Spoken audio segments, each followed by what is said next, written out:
ايه رأيكم في الجمال والحلاوة دي؟ لو عايزين تعرفوا الفراخ دي اتعملت ازاي من الألف للياء، من أول ما اشتريتها لتنظيفها لغسلها لطبيخها لكل حاجة كده من الأول خالص، تابعوا الفيديو للآخر. عملت فيه الفراخ كده، نضفتها وحشيتها وسويتها ومية مية. تابعوا الفيديو للآخر وكملوا الفيديو وانتوا هتعرفوا كل التفاصيل. السلام عليكم. ازيكم حبايبي؟ عاملين ايه؟ يا رب تكونوا بخير. في الاول كده ما ننساش نصلي على النبي عليه افضل الصلاه والسلام، وما ننساش نضغط لايك واللي لسه ما اشتركش يا ريت كده تشتركوا في القناه وتفعلوا زر الجرس عشان يوصلكوا كل جديد وتشجعوني. واهم حاجه اللايك. بصوا بقى في الاول كده، اللي بيقرف بلاش يتفرج على الفيديو ده. اللي عايز لما بيقرفش بقى وعايز يتعلم مفيش مشكله. شايفين الفرخه الضفر بتاعها قد ايه؟ بصوا الفيديو ده بقاله يجي 3 4 شهور، يعني ايه؟ بقاله شوية، بقاله حبة حلوين. كنت جايبة مروان من المدرسة، ولقيت راجل معدي مع الفراخ دي اسمها فراخ بياضة، اللي هي ايه؟ فراخ بتبيض. عارفين البيض الابيض اللي احنا بنجيبه ده؟ هي دي. تمام. وقفت بقى جبت منه فرختين اللي انتوا شفتوهم معايا دول. الفرختين دول من 3 4 شهور كانوا عاملين 120 جنيه. يعني انا كنت جايب الفرختين دول من 3 4 شهور ب120 جنيه. مش عارفه بقى ان كانوا موجودين دلوقتي والواحده بكام. تمام. الاول كده انا حطيت بقى حله الميه. الميه سخنت، يعني خلاص قربت تغلي.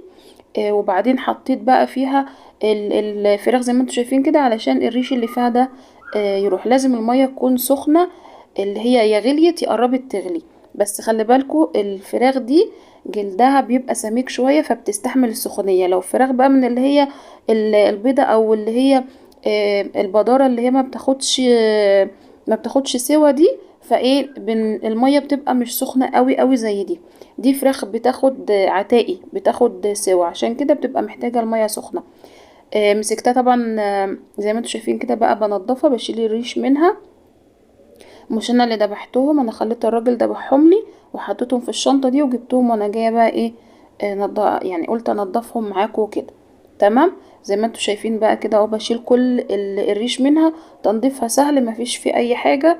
وقلت لما اجيبها اعملها مش مشكله. يعني بصوا، هو اللي عايز يتعلم مفيش مشكلة. انما بقى ايه اللي هيقرف يفضل يقول يع ومش يع؟ لا، هي مش يع ولا اي حاجة. هو يعني لازم نتعلم كل حاجة عشان لما نقف في موقف زي ده، نتحط في موقف زي ده، نعرف نعمل كل حاجة. تمام. عندك انتي ممكن تجيبيهم، واي حد انتي بتعرفيه نضفهم لك مفيش مشكلة. بس انا عن نفسي كان ممكن اوديهم لل... للفرارج اللي هنا ينضفهم، بس انا قلت لا، هنضفهم انا بايديا واعمل فيهم اللي انا عايزاه كده وايه واظبطهم، لان اللي بره مش هيعمل اللي انا عايزاه. وبعدين انا عايزه احشيهم، فكان لازم بقى ايه، في تفاصيل كده كتير هتشوفوها معايا في الفيديو. تابعوا بس الفيديو للاخر وهتشوفوا معايا تفاصيل كتير، وننضفهم ازاي ونحشيهم ازاي ونشيل منهم الزفاره ازاي وننقعهم حاجات كتير جدا. تمام.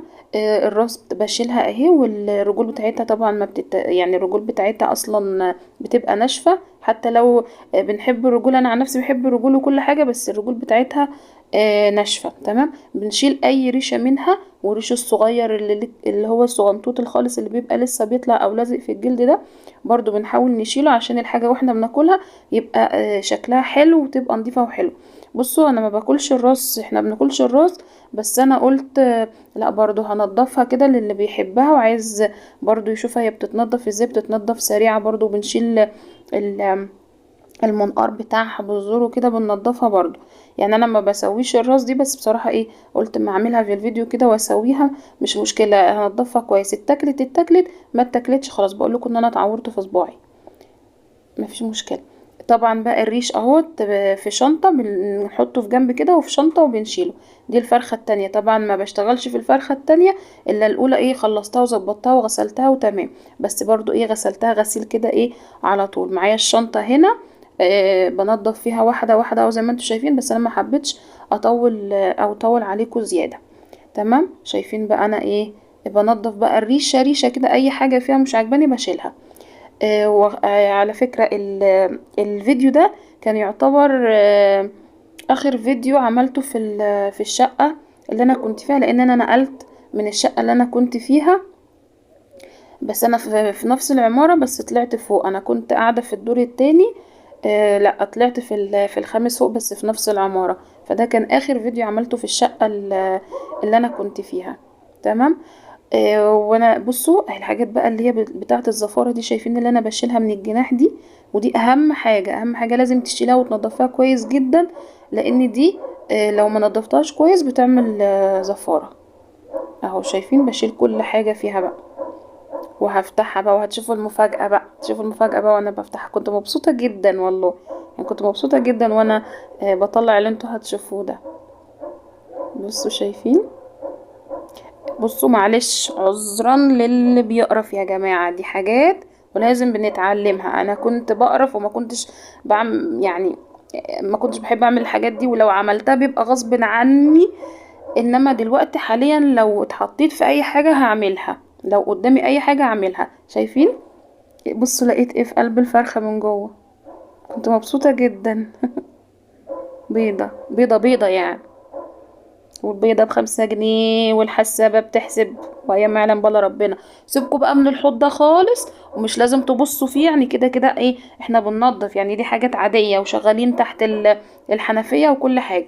هنا بقول لكم بقى الحصالة اللي جوه، اللي هي الحصالة اللي هي بتاكل فيها. تمام. احنا طبعا هنحشيها، فمش عايزين ان احنا نفتحها بالسكينة عشان نطلع الحصالة بتاعتها دي، او المكان الاكل بتاعها. فبروح جايه بقى ايه، بسلكها بالراحه واحده واحده زي ما انتوا هتشوفوا معايا كده. بنشيلها بقى ايه واحده واحده كده، بنحاول نخرجها بالراحه، لان هي كانت مليانه اكل. ولو احنا فتحنا بالسكينه عشان نطلعها وتبقى سهله، مش هينفع ان احنا نحشيها. تمام. على ان انا مش بحشيها من جوه بس انتوا هتشوفوا معايا كمان انا بحشيها ازاي. تمام. بصوا بقى واحده واحده كده، وطبعا الحنفيه موجوده ايه، كل شويه بنغسل ايدينا بقى، والكلام اللي انتوا عارفينه ده. بصوا واحده واحده كده وبنشدها اهي. اهو طبعا بقى عشان بتبقى ايدك كده آه اسمها ايه، اللهم صل على النبي، بتزفلط كده. فكل شويه ايه بغسل ايدي تحت الحنفيه اهي. بصوا طلعتها كلها اهي، هي دي. متنسوش اللايك. طبعا بقى ايه بننضفها كويس جدا جدا. الزور بقى بالغدد اللي بتبقى موجوده، بنشيل كل حاجه ايه مش حابينها فيها، وبنشيلها من جوه. بنشيل بصوا دي مكان البيض، يعني ده المكان اللي هي كانت بتبيض منه. طبعا بنشيله نهائي بالسكينة، بنقطعه كله وبننضفه برضو كويس جدا اهو، زي ما انتوا شايفين معايا اهو. اي حاجة مش عجباني بشيلها، اي حاجة شاكة ان هي ممكن تعمل زفارة او تخلي طعمها مش حلو بشيلها اهو. برضو ايه ما تركزوش في الحوض، يعني خليكم معايا. وطبعا بنشيل الحاجات اللي هي عامله زي الكبده كده في الجناب كده، في الوركين طبعا. مع بنشيل بقى كل الحته اللي انا وريتها لكم في الاول، مع بنشيل الفشه من جوه، يعني ايه بننضفها كلها وبنخليها ايه تمام تمام.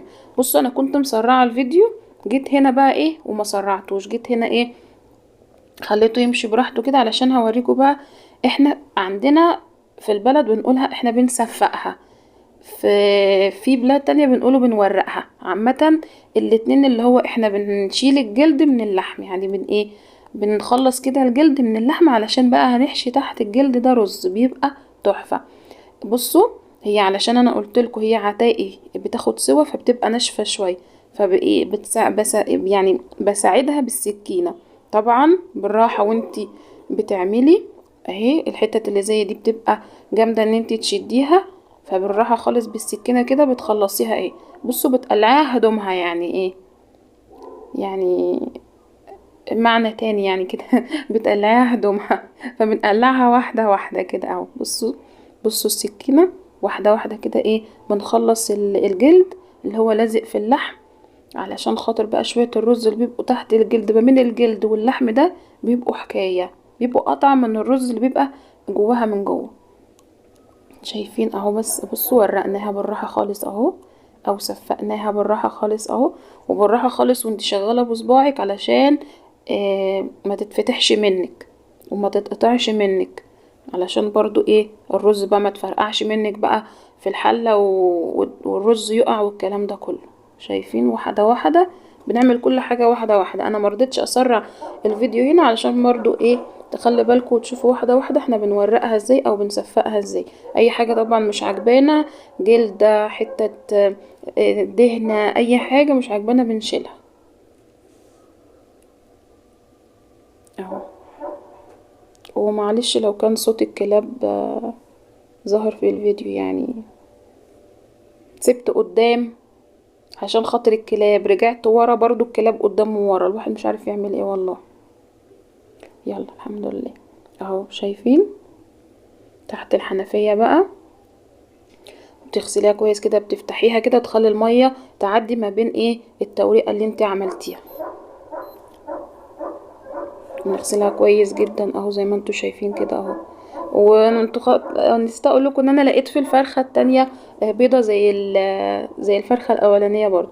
بصوا بقول لكم ده دهن اهو، بس انا ما بحبوش فبشيله، لقيت فيه كتير، يعني لقيت في الدهن ده من الدهن ده كتير بس انا شيلته.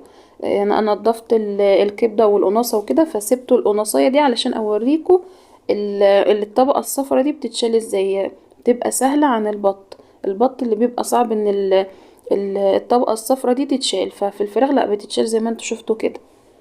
تمام. طبعا غسلت ده كله تحت الحنفية كويس جدا. وايه وهنعمل برضو هننقعه مع بعض. بصوا طلعت بيضتين جمال حلوين ازاي.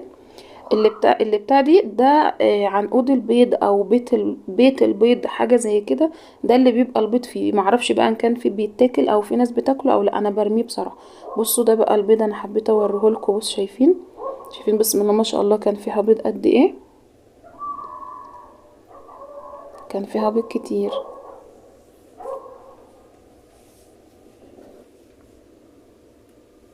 ابصوا بقى انا حبيت اعرف ايه اللي في البيضة دي، ففتحت واحدة لقيت بيبقى فيها جواها صفار بيض عادي. او شايفين يعني ده بتبقى بيضة جواها صفار كده بس لسه ما كملتش.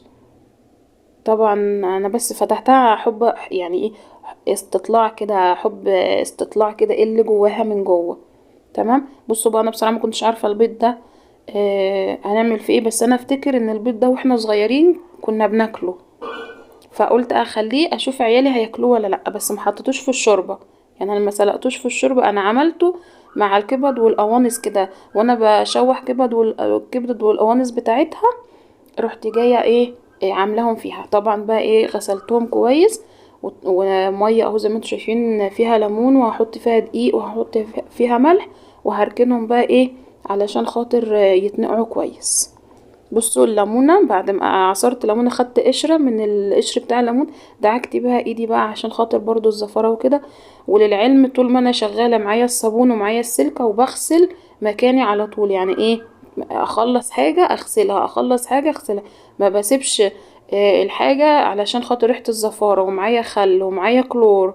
فللعلم الحوض ده طول ما انا شغاله بيتغسل، كل ما بعمل حاجه بيتغسل، يعني نضفته وخلصت غسلته وغسلتهم، غسلت كل شويه بغسله. ايدي طبعا معايا الصابون برضو، ايدي كل شويه في الصابون وكده. طبعا بقى زي ما انتم شايفين عملتهم كده ونقعتهم بقى يتنقعوا براحتهم كده، وبعدين غسلت ايدي كويس بقى وظبطت الدنيا، وعملت بقى كوبايه شاي بنعناع. قلت اما اشربها كده بقى تروق الدماغ شويه، وبعدين اقوم يكونوا اتنقعوا شويه اقوم اكمل اشوف هعمل ايه. تمام. مفيش احلى من كوبايه بقى الشاي بالنعناع كده لما تكوني مصدعه او تكوني بتعملي حاجه. ما كنتش بشرب شاي بالنعناع خالص، بس لما جربته بصراحه شربته، او بمعنى اصح القولون خلاني شربت شاي بالنعناع. بصوا بقى هنا خلاص انا برضو دلقت الميه اللي كانت فيها وغسلتهم كويس جدا تحت الحوض. وهعمل بصلايه بقى كده، خرط بصلايه واعمل عليها شويه بهارات وكده علشان اتبلها بيوم. المفروض كنت اتبلها من بدري واسيبهم، يعني اسيبهم كده في التتبيله وقت طويل، تاكل كده فيهم التتبيله ويتبلوا كويس. بس انا عملتهم في نفس اليوم اللي انا جبتهم فيه، يعني انا اليوم ده انا جبتهم ونضفتهم وظبطتهم وطبختهم برضو. اهم حاجه تبلتهم برضو، ما خدوش وقت طويل بس لازم اتبلهم برضو. ملح وفلفل، كمون، شويه صغيرين السبع بهارات، وحبهان وزعتر، حبهان وزعتر حلوين جدا جدا مع الفراخ. وطبعا الملح والكمون والفلفل، الحاجات دي حلوة قوي قوي مع الفراخ كده، وبتخلي لها طعم كده ولو يعني احنا بنعمل اي حاجة عشان نقضي على الزفارة اللي بتبقى موجودة. فطبعا بعد ده كله لو لقيناها زفرة يبقى العيب منها مش فينا، يعني لو بعد ده كله طلعت زفرة يبقى العيب منها مش فينا بصراحة يعني. بصوا اهي جوه، بص لا بفتة مفيش اي حاجة جوه كده، ومظبطاها ومية مية. والله تسلم ايدي، والله بجد تسلم ايدي على التعب ده كله، تسلم ايدي والله. تبلتها كويس جدا اهو. عايزين غزل بنات يعني اهو بيلف برضو، يعني الكلاب تسكت غزل البنات يشتغل مفيش مشكلة. بصوا خلصت ازازة الصابون دي وانا شغالة اهو. كل شوية بقى غسيل، كل شوية غسيل. تعالوا بقى هنا، انا كنت نقعة كوبايتين رز. ليه بقى نقع كوبايتين رز دول من بدري؟ علشان احنا لا هنشوح ولا اي حاجة، احنا هنعمل رز ني في ني على طريقة حماتي، ربنا يا رب يديها الصحة. ليه بقى؟ الفراخ كده كده بتاخد سوا، فاحنا هنشوح الرز بقى ونحطه فيها قلبها يعجن؟ لا طبعا. فنعمل ايه؟ هننقع الرز شوية وبعدين نخرط عليه البصلاية كده، بصلاية محترمة انا خرطتها اصلا يعني، بس علشان بيضة مش باينة، وفلفل وكمون، نفس البهارات اللي احنا حطيناها في تتبيلة الفراخ، فلفل وكان ممكن اخر حبة فلفل، مش اخر حبة يعني، كان اخر حبة في البرطمان على ما فضيت غيرهم يعني، وملح ومكعب مرق الدجاج وحبهان برضو. تمام. نفس اهو، وسبع بهارات. برضو في الشوربة حطيت حلة على النار، حطيت فيها بصلاية وحطيت فيها حبهان وشوية كمون صغيرين وشوية فلفل اسود صغيرين وملح وشوية سكر. تمام. ادعكم بقى كويس جدا اهو.